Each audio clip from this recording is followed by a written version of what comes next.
장미꽃이 피니까 어떻게든 5월달에 다 지나고 6월이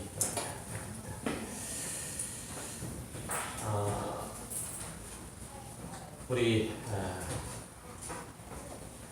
정순일 집사님 모친 초천하셔서 어제 이제 찬송을 천국 환송을 마치고 오늘 오셨는데요. 어머니 권사님께서 92세까지 사셨는데 장수하셨죠. 그럼에도 불구하고 어머니를 잃은 자식의 마음은 한없이 허전하고 또 안타깝고 무겁고 아프기 마련이죠. 안 그럴까요? 언제 어머니가 아버지가 돌아가시더라도 100세까지 사셔도 아니면 120까지 사셔도 자녀들의 마음은 그렇죠. 아무리 힘이 없고 늙으신 부모님이 돌아가셔도 내 마음속에는 큰 산이 하나 제거된 것과 같아서 나에게 큰 의지가 될 만한 것이 하나가 사라진 것과 같아서 참으로 아프기 그지없는 일일 겁니다. 그렇죠? 오늘 많은 위로 인사를 드리겠습니다. 오늘 말씀 함께 나누도록 하겠습니다. 초기 기독교 내에서 그리고 당시 유대 사회에서의 사도 바울의 일지, 그것은 그렇게 평탄하거나 그리고 단단하지 않았습니다. 회심 전에 그는 열심히 있는 유대교인으로서 예수를 믿는 자들을 박해하게 앞장섰던 인물이었는데 다른 사람들에 비해서 꽤나 악명이 높았던 사람이었습니다. 평소처럼 나사렛 이단을 잡으려고 다메섹으로 가는 길에 부활하신 예수님을 만나게 되죠. 그래서 아주 극적으로 회심을 해서 오히려 복음을 전하는 자가 되었는데요. 이 일은 유대인들에게 있어서나 기독교인들에게 있어서나 적지 않은 파장을 가져다 주게 됐습니다. 그렇게 열심을 내서 유대교를 쫓아 행하고 거기에 반하는 예수를 믿는 자들을 잡아가두거나 죽였던 이가 어느 날 갑자기 그를 옹호하고 그가 설파한 교리와 교훈들을 가르친다고 하니 유대인들에게 있어서는 황당하죠. 또 다른 한편으로서는 괘씸한 일들이기도 하고, 반면에 기독교인들에게 있어서는 어리둥절하고 그래도 경계를 늦출 수 없는 일이었던 거죠. 이처럼 바울의 사도로서의 사역의 시작은 그렇게 누구에게도 크게 환영받지도 못했고 또 순탄하지도 못했다는 것이 사실이에요. 이런 분위기는 그의 사역 초기뿐만 아니라 그의 사역 내내 따라다녔죠. 당시 유대인들은 사도 바울이 로마 제국의 종교 정책에 하수인 노릇을 하고 자신들의 여호와 유일 신앙을 파괴하고 그들이 가지고 있는 이단 사설을 대신 심으려 한다는 그런 오해를 하고 있었어요. 심지어 어떤 사람들은 사도 바울이 유대인들에 대해서 적지 않은 적의를 품고 있고 자기의 민족을 팔아서 헬라인의 환심을 사고 스스로 자신의 사역을 채우려고 한다고 그렇게 생각을 했죠. 바울이 이방인들의 사도로서 복음의 유대교의 토라가 뒤섞이는 위험들이 없도록 복음의 순전성과 그 자유를 지켜내려고 애썼기 때문에 그에 대한 유대인들의 적이 이건 더 깊어질 수밖에 없었죠. 바울에 대한 유대인들의 이 적대적인 감정은 로마에 있는 기독교에도 영향을 미쳤어요. 이거는 이제 바울과 그의 사역에 있어서 상당히 부담스러운 일들이었죠. 로마서 15장 22절 이하에 보면 사도 바울은 자신이 세 곳을 방문할 계획이라고 말해요. 먼저는 예루살렘, 그리고 그 다음은 로마, 그리고 서바나였어요. 바울이 예루살렘을 방문하려고 했던 표면적인 목적은 마게도냐 그리고 아가야의 성도들이 예루살렘의 가난한 성도들을 위해서 연보를 했기 때문이에요. 그러니까 그 연보를 가지고 예루살렘 성으로 가려고 했다는 거죠.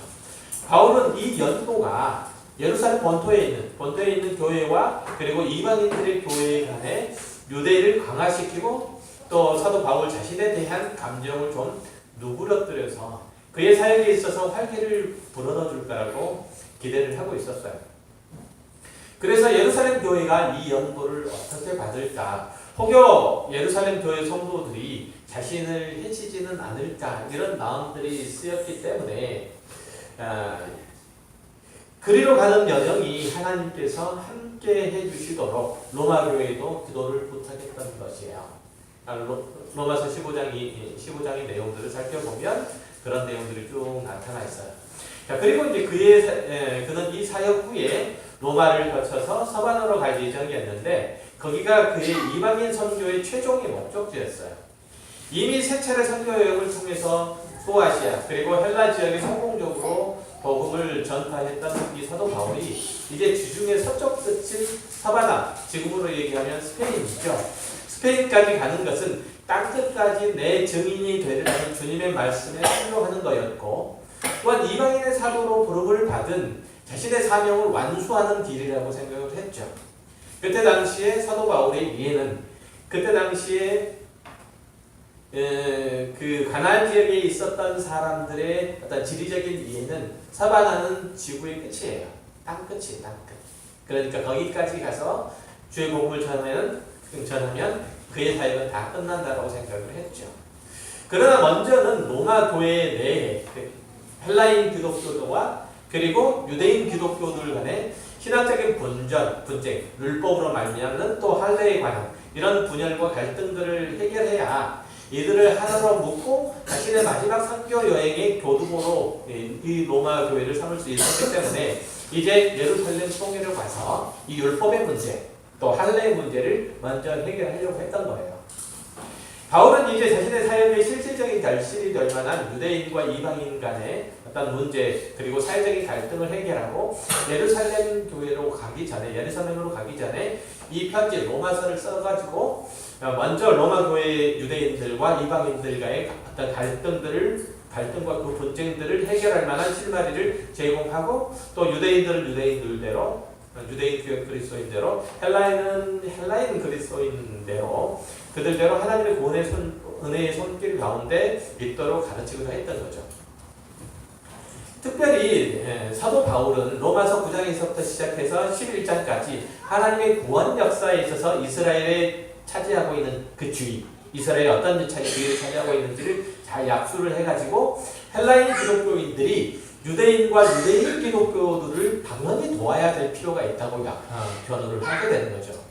왜냐하면 기독교 공동체는 마땅히 그 안에 있는 강한 자가 약한 자를 도와서 서로 연합해야 되고 또한 지금 유대인 기독교인들이나 예루살렘 교회는 로마 교회의 모판이 되기 때문에 그 모판이 사라지는 것은 곧 기독교가 흔들릴 위험이 있다라고 하는 그런 이해들이 사도 바울에게 있었던 거죠.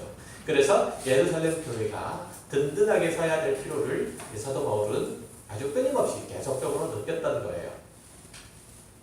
예루살렘 교회가 큰 도움을 이루어가지고 이런저런 모양으로 성장을 하게 되면 하나님의 구원 사역들은 유대인들에게부터 시작해가지고 이방의 전 지역까지 두루 미치고 그 은혜는 온 인류에 미치고 있음을 자연스럽게 드러낼 수 있었기 때문에 바울의 입장에서는 예루살렘 교회가 매우 중요한 선교적인 기반이었죠. 또 바울이 이방인 선교사로서 자신의 민족과 유대인을 등졌다는 그런 비난도 어느 정도 볼수 있었기 때문에 그런 이유에서라도 사도 바울에게 있어서는 유대인들이 예수를 그리스도로 믿고 그 안에서 기독교 안으로 들어오는 것, 기독교의 안으로 들어오는 것, 이건 절실한 문제였던 거예요. 그러나 이 모든 것들을 차차하고서라도 그가 믿는 예수 그리스도, 그가 그로 말미암으로서만 구원을 얻을 수 있다는 이 바울의 경험이 있었기 때문에 특별히 자신의 민족이 하나님의 구원의 흐름 가운데서 죄되는 것을 참을 수 없는 고통이었기 때문에 바울은 타는 마음으로 이 편지를 쓰게 되는 거죠. 이해가 좀 되셨나요? 이것이 사도 바울이 로마서를 쓰게 된 배경이에요. 이 배경을 아는 것은 로마서 전체를 이해하는 데 있어서 대단히 중요한 디딤돌이 될 뿐만 아니라 특별히 로마서 9장, 오늘 말씀부터 시작해서 11장을 잘 이해할 수 있느냐 없느냐를 가름할 수 있는 시금석이 될 수도 있어요. 그러니까 이 내용은 잘 기억하고 계셔야 돼요. 그냥 드리는 말씀이 아니고 이 내용을 잘 알고 있어야, 지금 방금까지 말씀한 내용들을 잘 알고 있어야 앞으로 9장부터 11장을 잘 이해할 수 있게 된다는 거예요. 그래서 서론적인 작업들을 먼저 했던 거예요. 자, 이러한 이해 속에서 로마서 9장을 보면 금방 그런 분위기와 사도 바울의 의도를 느낄 수 있어요.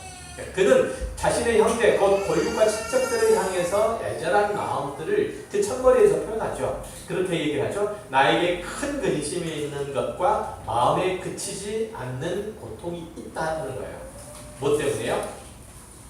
사도 바울의 입장에서는 예루살렘에 거하는 유대인 지방에 거하는 유대인들이 예수 그리스도를 메시아로 믿지 않기 때문에 그가 형성하시고 그가 전파하시는 그 복음 안에 들어오지 않았기 때문에 그랬던 거죠. 그래서 자신의 동족들이 이스라엘이라고 하는 특권을 가지고 있음에도 불구하고 그들이 예수 그리스도 안에 있는 구원의 복음을 받지 않았기 때문에 바울에게 있어서는 이게 대단히 큰 문제였어요. 그러니까 이스라엘은 양자됨과 영광과 언약들과 율법을 세우신 것과 예배와 약속들이 있었다는 거죠. 그러나 이것들을 가지고도 그들은 하나님의 구원의 은혜 가운데로 이끌림을 받지 못했어요. 사도 바울의 입장에서 볼 때는 너무 안타깝고 아쉬운 일이었고 그 마음 속에는, 마음 깊은 곳에는 늘 큰 돌이 눌린 것 같은 답답함, 그런 먹먹함들이 있었죠. 그래서 바울은 로마 교회 유대인 그리스도인들에게 복음의 본질, 그리고 그 혜택을 가장 먼저 받아야 될 이들이 바로 유대인들이라는 사실들을 말하죠. 그들은 하나님의 선택적인 사랑에도 불구하고 유대인들은 하나님의 그리스도를 거부함으로써 결국은 하나님의 사랑을 거절하고 있다는 것을 그 구체적인 내용들을 지적을 해요. 사도 바울이 유대인들에게 제시한 그 내용들은 구약에 나타난 하나님의 계획들을 부정하는 것이 아니고 그것들을 오히려 거듭 확인하는 내용들로 구성되어 있어요. 사도 바울이 가장 먼저 꼽았던 것이 뭐냐면, 먼저는 이스라엘이 하나님의 백성이고 양자됨의 입장에서 있었다는 거죠. 성경에는 이스라엘 사람들을 히브리인 혹은 유대인 그리고 이스라엘, 이 세 가지 이름으로 불러요. 그죠? 먼저 유대인은 이방인, 적대 세력 혹은 상대 개념으로서 사용하는 거예요. 이방인들에 대해서 상대 개념, 카운터파트로서 사용하는 게 유대인이에요. 예를 들면 로마서 9장 24절에 보면 유대인이나 헬라인이나 차별이 없음이라 한 분이신 주께서 모든 사람의 주가 되사 그를 부르는 모든 사람에게 부요하시도다, 이렇게 얘기함으로써 유대인 그리고 헬라인은 유대인이 아닌 나머지 전부 다를 얘기하는 거예요. 그냥 보통은 이제 배타적인 우월의식을 제고할 때, 유대인들이 제고할 때 그렇게 부르는 말인데, 다른 나라 사람들은 이들을 경멸하는 말로 사용하기도 했어요. 유대인들을 경멸할 때, 이스라엘 사람들을 경멸할 때 유대인이라고 얘기하기도 했어요. 자, 그리고 히브리인이라고 하는 명칭은 아마도 가장 오래된 이스라엘 사람들이 붙여진 명칭일 거예요. 이 원은 아주 정확하지는 않지만 이미 아브라함이 갈대아 우르를 위해서 유프라데스 강을 건너가지고 가나안 땅으로 이주해 올 때부터 붙여진 이름이라고 그렇게 이해를 하고 있어요. 그러니까 이 어원적인 의미는 어원을 거슬러 가면 다양한 원을 찾을 수는 있어요. 그러나 기본적으로 그거예요. 그래서 나중에 이제 이 히브리어를 사용하는 유대인들을 가리킬 때 히브리 사람이라고 얘기를 했는데, 실제로는 예수님 당시에 유대에 사는 사람들이나 흩어져 있는 디아스포라 유대인들 모두 다가 히브리어를 사용하지는 않았어요. 그럼에도 불구하고 이제 히브리어라고 부르기도 했는데, 어쨌든 이들이 이제 장기간 동안에 끌려가서 살면서 자신들의 언어를 잃어버리고 아람어나 헬라어 이런 것들을 사용했는데, 예수님도 아람어를 사용했죠. 히브리어를 사용하지 않고.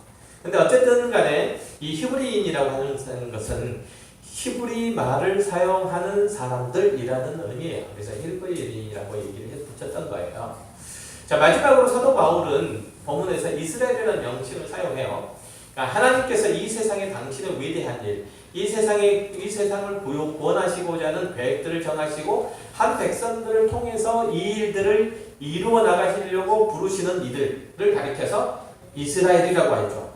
이 이름은 이제 창세기 32장까지 거슬러 올라가요. 야곱이 외삼촌 라반의 집에서 고향으로 돌아오죠. 그에 향 에서가 그를 기다려요. 야곱을 잡아 죽이려고. 그래서 두려워서 밤에 식구들은 다 먼저 보내고 분이엘이 혼자 있을 때 한 사람이 야곱과 새벽까지 씨름을 하죠. 그리고 이제 그 내용들이 이제 창세기 32장 26절 이하 이렇게 묘사가 되어 있어요. 한번 볼게요. 그가 이르되 나를 세려하니 나로 가게 하라. 야곱이 이르되 당신이 내게 축복하지 않으면 가게 하지 아니하겠나이다. 그 사람이 그에게 이르되 내 이름이 무엇이냐. 그가 이르되 야곱이니이다. 그가 이르되 내 이름을 다시는 야곱이라 부를 것이 아니요 이스라엘이라 부를 것이니 이는 내가 하나님과 및 사람들과 겨루어 이겼습니다. 야곱이란 이름은 말이죠, 약탈자, 강도라는 그런 의미를 가지고 있어요. 그는 자신이 원하고 바라고자 하는 것들을 힘으로, 자신의 힘, 자신의 능력, 혹은 자신의 기질, 사기 이런 것들로 뺏어왔던 사람들이에요. 한마디로 얘기하면 그는 하나님께 속한 인물이 아니고 세상에 속한 인물이었다는 얘기죠. 그 세상이 움직여지는 그 원리와 그 내용, 그 방법대로 살아갔던 자예요.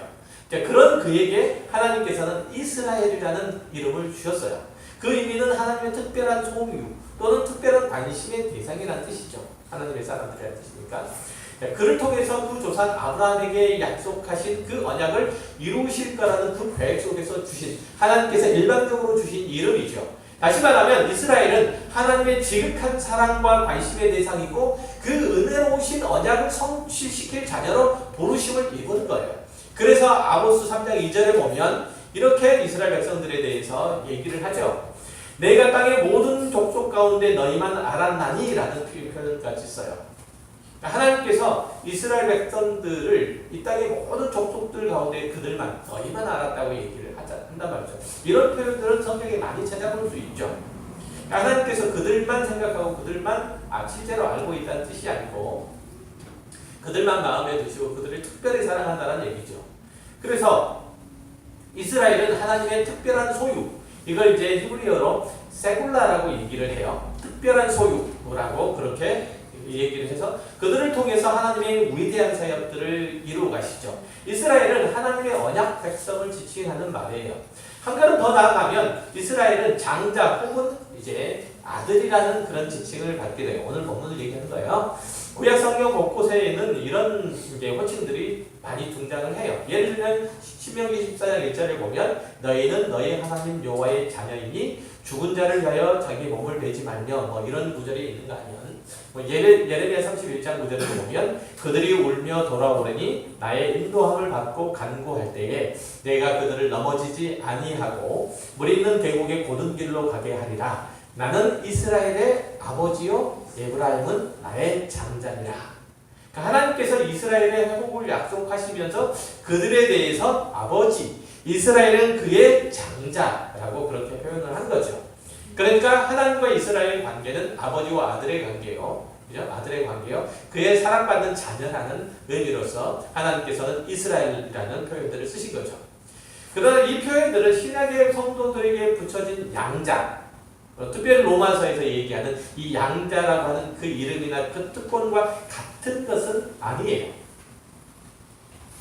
그러니까 로마서 8장에서 얘기하는 그 양자, 그런 개념은 아니에요. 그러니까 구약의 이스라엘에게 붙여진 아들이라는 이 호칭은 하나님이 그분의 소유로 삼으실 이들에 대해서 허락하신 영광이나 특권 이런 것을 예표하고 있을 뿐이에요. 즉 다시 말하면 구약의 이스라엘 백성은 장차 하나님의 백성으로 부르실 모든 이들이 가질 특권, 그 영광을 미리 보여주는 거라 이런 얘기죠.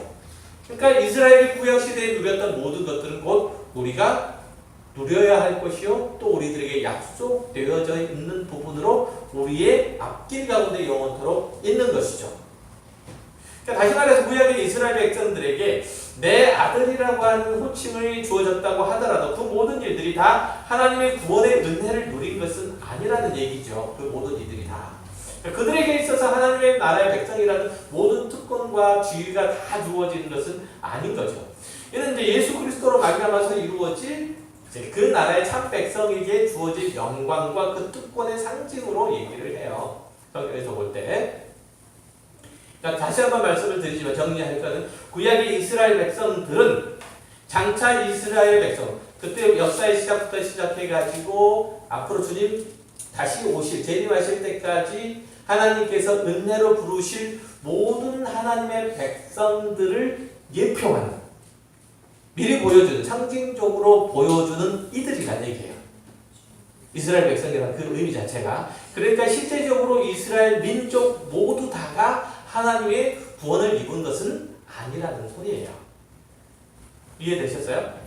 그래서 마태복음 8장 11절 이하를 보면 이를 짐작할 수 있는 내용이 나와요. 또 너희에게 이르노니 동서로부터 많은 사람이 이르러 아브라함과 이삭과 야곱과 함께 천국에 앉으려니와 그 나라의 본 자손들은 바깥 어두운 데 쫓겨나 거기서 울며 이를 가르게 되리라. 자, 하나님께서 아브라함과 이삭과 야곱을 통해서 주신 언약의 수혜자는 본국 백성이 아니라 이방 사람들 여기서는 그렇죠. 마태복음 11장 8장 11절 이하에서 보면 오히려 예수님은 혈통적 이스라엘이 천국에서 죄될 것을 말씀하고 계신 거예요. 예수님께서 하신 말씀이잖아요. 네, 이거는 이제까지 바울이 가르쳤던 자녀됨과 지유의 견고함, 어떠한 경우에 있어서도 구원이 취소되지 않는다는 내용과는 달라요. 그렇죠. 여기서 자녀들이 쫓겨난다 그러잖아요. 본국의 자녀. 이 본국의 자녀라고 하는 것은 하나님께서 구원하시기로 예정하시고 부르신 이들을 얘기하는 것이 아니라 이스라엘이라는 육체적인 혈통적 자녀들을 얘기하는 거예요. 이해되셨죠? 조건 다르다는 거죠. 그러니까 하나님께서 이스라엘에게 주신 아들 혹은 장자라는 특권은 분명히 다른 이방의 사람들은 누릴 수 없는 것이지만 그러나 그렇다고 해서 그 호칭을 내가 가지고 있다 해서 그 호칭 자체가 나의 구원과 직결되는 것은 아니라는 얘기예요.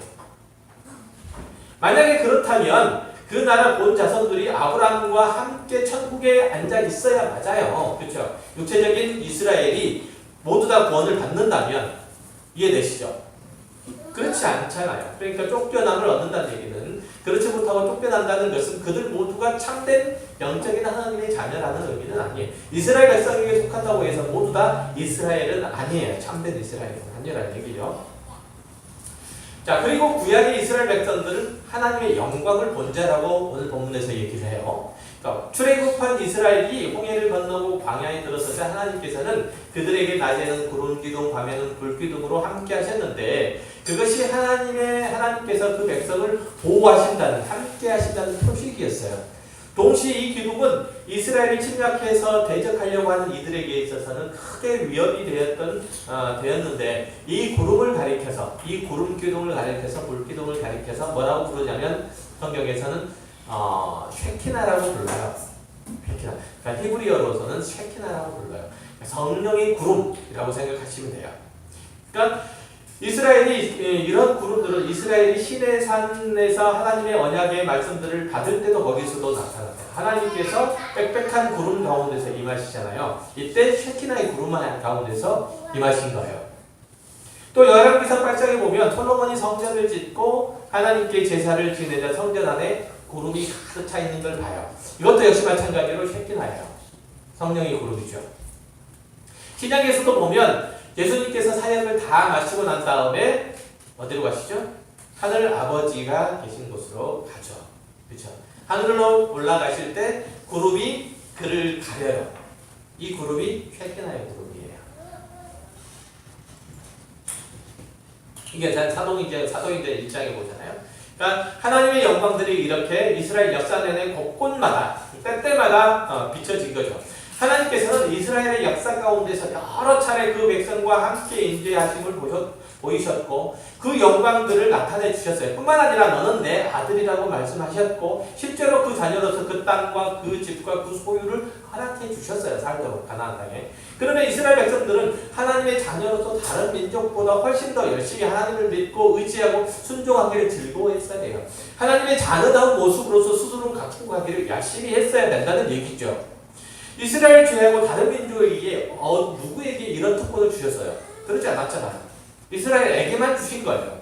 그러나 이스라엘은 하나님을 배반하고 또 이방신을 섬겼고 자신들의 생각과 뜻을 따라서 하나님을 섬겼을 뿐 정작 하나님의 말씀에 귀를 기울이지 않았고 하나님께서 보내신 자 선지자들의 외침을 듣지 않았고 하나님께서 주신 수많은 징조들을 무시했어요.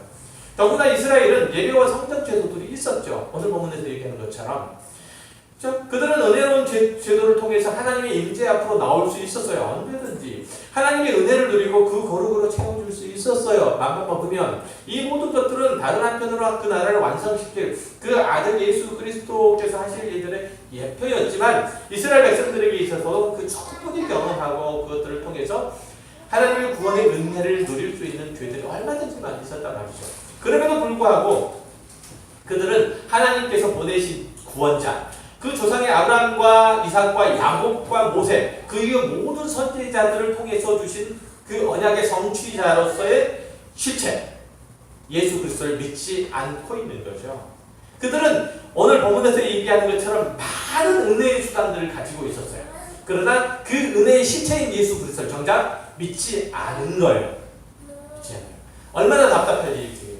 그러니까 사도 바울은 이런 부분을 지적하고 있는 거죠. 다른 이방 사람들에게는 이스라엘과 같은 특권들이 전혀 없었음에도 불구하고 하나님의 복음을 듣고 믿었고 예수를 그리스도로 신하고 있는 거예요. 로마의 헬라인들은.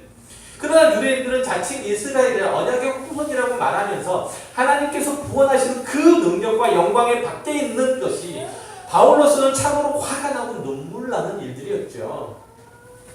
이스라엘에게서는 진짜 메시아가 나왔음에도 불구하고, 그죠? 그들의 육신 가운데서는 진짜 메시아가 나왔음에도 불구하고 그들은 그를 영접하지 않은 거예요. 지금 로마 교회에 있는 헬라인 그리스도인들은 언약의 외인이었단 말이에요. 반대로 로마에 있는 유대인 그리스도인은 언약 안에 있는 자들이란 말이에요. 그런데 그럼에도 불구하고 많은 유대인들이 예수를 믿지 않는. 그렇다면 하나님의 본 백성인 이스라엘은 당연히 로마의 헬라인 그리스도인들이 예수를 믿었으므로 본 백성들이 당연히 더 믿어야 할 건데 전혀 그렇지 못하다는 것이 바울의 안타까움이죠. 그러나 하나님께서는 이런 이스라엘 망정 그들을 그냥 내버려 두시지는 않으세요. 그들은 예수 그리스도를 통한 하나님의 구원 계획을 바로 알지 못했고 그것을 또 거절했어요. 그럼에도 불구하고 하나님은 지속적으로 그 자녀를 부르시는 일들을 해나가신다는 거예요. 이게 바울의 요지예요.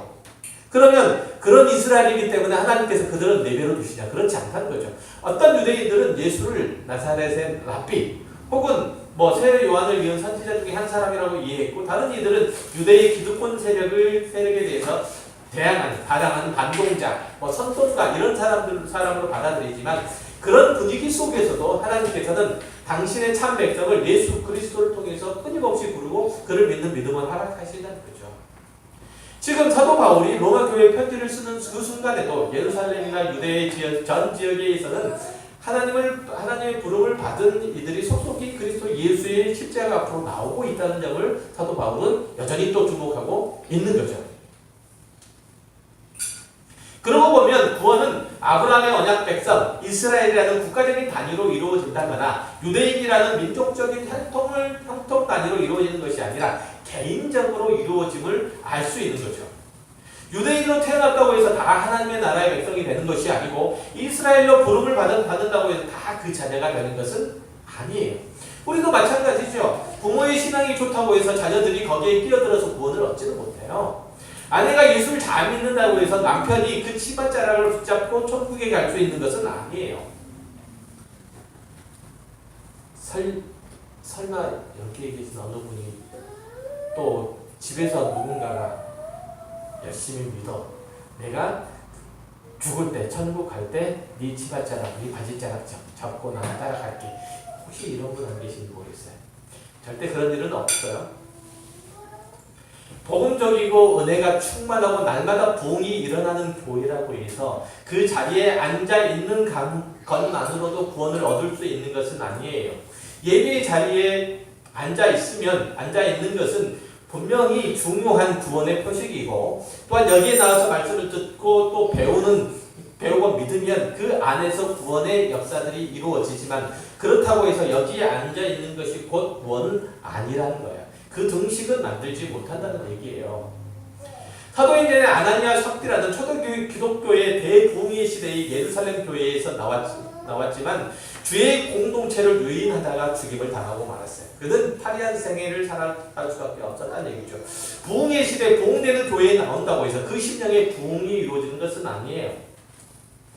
그렇죠? 주를 믿는 자들의 숫자를 날마다 더하게 하는 그 교회에 나온다고 해서 자신이 주를 믿는 것은 아니고, 주님께서 살아 역사하시고 구원하시는 교회는 내가 나와서 구원을 얻는 교회가 바로 주님께서 역사하시는 교회예요. 아무리 부흥하는 교회, 아무리 하나님께서 역사하시는 교회에 내가 들어있다 하더라도 내 안에 하나님의 살아 역사하시는 생명력이 움틀거리지 않으면 나는 아무런 소용이 없는 거예요.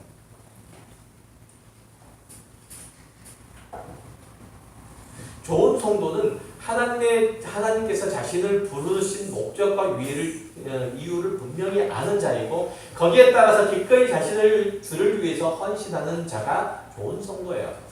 나쁜 성도는 하나님의 뜻과는 상관없이, 하나님께서 우리에게 주신 말씀과 복음의 내용과는 상관없이 지극히 세상적인 욕심을 가지고 나와서 그 목적을 가지고 하나님의 주권을 찬탈하고 자기가 하고 싶은 대로 삶의 형식과 신앙의 형태를 변질시키는 성도예요. 작고 초라한 교회에 나온다 해서 이가 나쁜 성도가 아니고, 크고 화려한 교회를 다닌다고 해서 유명한 목사가 담임하는 그 교회에 나온다고 해서 훌륭한 성도가 아니고, 내가 하나님께 대하여 신실한 마음과 성실한 태도로, 신앙의 태도로 반응하는 그런 성도가 좋은 성도요. 그런 성도들이 모여있는 교회가 좋은 교회이지요. 누가복음 15장에는 우리가 잘 아는 탕자의 비유가 나와요. 사실 이 부위에서 심각한 아들은 집 나간 탕자보다는 어떤 의미에서 집안에 있는 탕자예요. 첫째 아들은 아버지 집에 있었지만 집 나간 아들 못지않게 아버지의 마음과 뜻과 계획을 심각하게 위반하고 있었어요. 아버지 집에 살고 있었지만 아버지와 그 삶을 함께 공유하지 않았어요. 그 뜻을 함께 나누지 않았어요. 그 생각을 함께 공유하지 않았단 말이죠. 그럼에도 첫째 아들은 이후에 어쨌든지 아버지 밑에서 성실히 일하고 그 가업을 이룰 준비를 해요. 이것은 그의 문제점을 드러내지 않았다는 큰 이유이기도 하거든요. 둘째 아들은 탕자는 일찍이 부모에게 유산을 받아서 먼 나라로 가서 화랑방탕한 삶을 살면서 그 가진 모든 것들을 허비해버리죠. 어쩌면 이 둘째 아들의 말로는 이미 정해진 것이었기 때문에 아버지는 그를 포기하고 첫째 아들에게 모든 기대를 걸 수밖에 없는 상황이었어요. 그렇지만 아버지는 그렇게 하지 아니하시고 그가 집 나간 날부터 매일 동구 밖까지 나가서 아들을 기다려요. 왜냐하면 비록 탕자이지만 그도 역시 아들이었기 때문에 그렇죠. 그의 자리를 첫째로 대신할 수 없는 일이었기 때문에 그래요.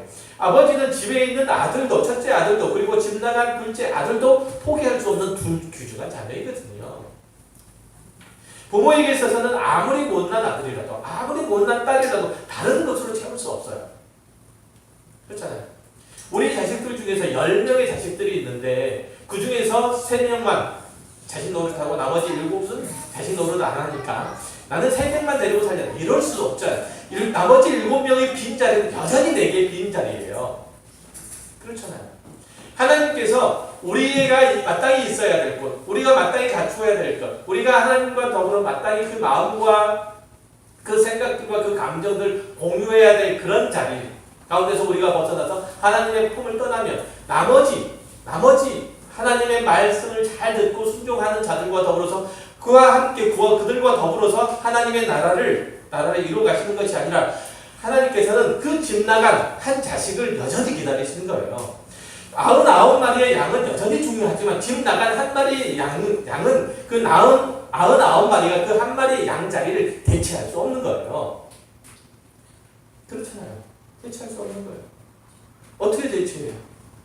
여러분들이 아무런 형편과 아무런 상황 가운데 있다 할지라도 여러분들이 이제 하나님의 뜻과 하나님의 의로우신 그 길들 가운데서 벗어나서 내가 내 마음대로 하겠다라고 그렇게 생각을 하고 집을 나간다면 하나님께서 여러분을 포기하실 것 같지만 여러분의 빈자리는 여전히 여러분의 빈자리 가운데 있어서 하나님께서 여러분을 기다리시는, 마치 둘째 아들 탕자를 하나님께서 첫째 아들로, 그 아버지가 첫째 아들로 대체하지 못하고 여전히 동구 밖에서 기다리는 것처럼 하나님께서는 우리의 빈자리를 여전히 빈자리를 느끼고 계시는 거예요. 하나님께서는 이 이스라엘 유대인들의 빈자리를 여전히 빈자리로 느끼고 있는 거예요. 이 사도 바울은 이 빈자리, 하나님께서 느끼는 빈자리를 여전히 사도 바울은 유대인에게서 느끼고 있단 말이죠. 하나님은 당신의 택하신 자녀들을 반드시 부르신 자들 반드시 구원하시고 반드시 상속 자리에 앉혀주시길 기뻐하세요. 그런 누구라는지라도. 이스라엘이 비록 양자됨과 영광과 언약들과 예배들과 약속들이 있었지만 그들은 예수 그리스도를 거절함으로써 그들 스스로 그 조상들에게서 주신 언약의 외인으로 자처해버린 거예요. 그럼에도 하나님께서는 그 둘째 아들을 이 탕자를 기다린 것처럼 그 자리를 다른 것으로 대체하지 아니하시고 여전히 그 백성된 자를 찾고 계신다는 바울 당시에도 여전히 그렇죠. 이것이 지금 로마서를 쓰고 있는 바울의 심정으로 절절하게 드러나고 있는 거죠. 이스라엘은 하나님의 택하신 백성으로서 많은 좋은 것들을 소유하고 경험했어요. 그렇다고 그것들이 그들의 신앙을 하나님께로 온전히 데려다 줬는가 말이죠. 전혀 그렇지 못하다는 사실들을 우리가 잘 알고 있어요. 마찬가지로 우리들에게 좋은 환경이 주어지면 신앙생활을 잘할 수 있겠느냐 말이죠. 기가 막힌 기적을 체험하면 두 눈을 동그랗게 뜨고 열심히 예배생활하고 찬양하겠는가 말이죠. 좋은 교회를 만나면 신실한 신앙인으로 거듭나겠는가 말이죠. 훌륭한 목사를 만나면 긴장감이 넘치고 신실하게 하나님을 섬기겠는가 말이죠. 이 모든 것들은 우리가 성실한 그리스도인을 각자 자신의 신앙을 책임있게 이끌어가는 것과 전혀 상관없어요. 또한 그 반대가 된다고 해도 그것이 자신이 하나님 앞에서 신실하지 못한 것에 대한 핑계는 절대로 되지 못해요. 여기에 한 가지만 더 하자면 예수 그리스도 외에는 다른 어떤 것으로도 하나님의 자녀가 될 수 있는 방법은 없다는 거예요. 하나님의 은혜의 보좌 앞으로 나아갈 길은 없어요. 아무리 성실히 교회에 헌신하고 아무리 부지런히 예배에 참석을 하고 아무리 열심히 봉사를 한다고 하더라도 소용이 없어요. 또한 아무리 놀라운 기적을 경험했다고 하더라도 아무리 대단한 은사를 소유했다고 하더라도 아무리 엄청난 업적을 남겼다 하더라도 예수를 믿어 하나님의 자녀가 되지 않으면 그 무엇도 소용이 없는 거예요. 이 세상에 사는 동안에 아무리 큰 권세를 휘두른다 하더라도 아무리 아름다운 외모를 갖춘다고 하더라도 아무리 많은 돈을 가진다고 하더라도 예수가 없이는 그 무엇도 쓸 데가 없다는 거예요. 예루살렘과 흩어져 있는 유대인들을 바라보는 사도 바울의 괴로움이 뭐예요? 그들은 하나님의 선택적 민족이라고는 하지만 그들에게는 예수를 믿는 믿음이 없는 거예요. 여기서도 얘기하는 것처럼 그들에게는 양자됨도 있고 하나님의 영광도 체크나 영광도 보았고 하나님께서 이스라엘 조상들 아브라함과 야곱, 이삭과 야곱과 그리고 모세와 그 선지자들 통해서 주신 언약들을 가지고 있었고 율법이 있었고 예배도 있었고 또 하나님께서 주신 일단 여러 가지 약속들이 있었어요. 그들은 놀라운 것들을 많이 소유하고 있었어요. 그러나 그들 가운데 정작 하나님 구원의 은혜가 머무를 그 공간이 없었던 거예요. 아무 소용이 없죠. 그들이 수많은 것들을 봤다 할지라도 그것들은 하나님을 아는 지식이 없었던 거예요. 수많은 하나님의 기적과 위엄들을 봤어요. 그러나 그들은 하나님을 알지 못했어요. 로마 교회에서 서로 갈등하고 반목하고 서로 주도권 싸움을 하고 있는 성도들을 바라보는 사도 바울의 안타까움이 뭐였을까요? 그들이 예수 그리스도의 구원하시는 그 은혜를 맛보았다거나 하지만 그의 삶 가운데, 그들의 삶 가운데 골고다가 없는 거예요. 그들이 십자가 아래서 하나님의 용서를 경험했다거나 하지만 그들 안에 정작 용서가 없는 거예요. 그러면 우리는 어때요? 여태까지 신앙생활을 해오면서 여러분도 간증이 될 만한 것들 하나 둘 정도는 누구나 다 있을 거라고 생각을 해요.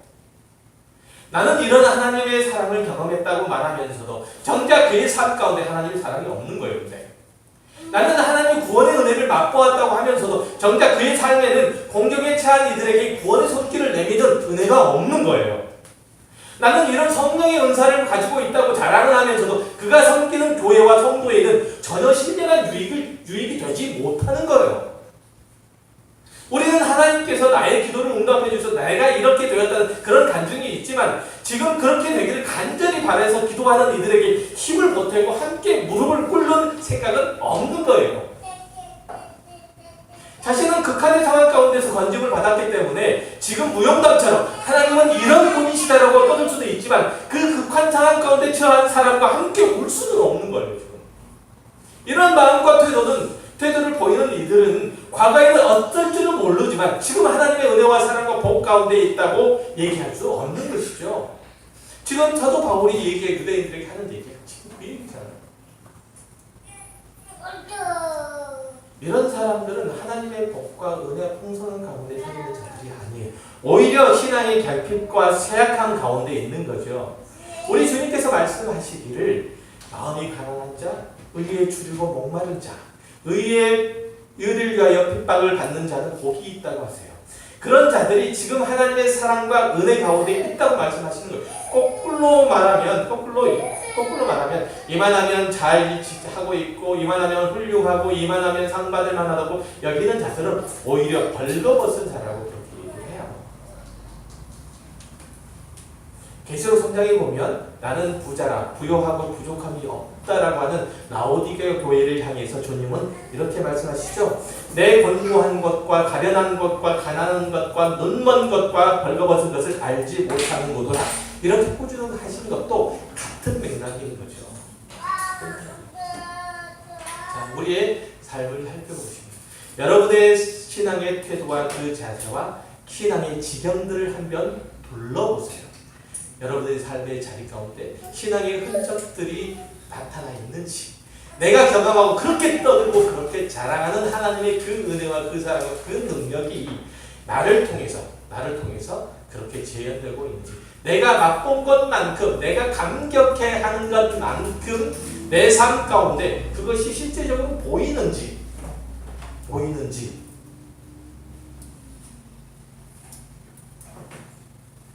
자, 부디 오늘 본문의 유대인들처럼 자랑과 거만과 그리고 비웃음으로 이웃 앞에 서지 마시기 바랍니다. 오히려 바울처럼 하나님의 눈물을 아는 자, 하나님의 안타까움을 함께하는 자, 하나님의 슬픔에 동참하는 자로 교회와 이웃 앞에 서시기 바랍니다. 그래서 우리 가까운 모든 성도들의 삶 가운데 그리스도의 십자가와 그 사랑이 꼽히는 찬란한 생애가 되시기를 주의 이름으로 축원합니다. 기도하겠습니다. 하나님 아버지 감사합니다. 우리들은 참으로 보잘것없습니다.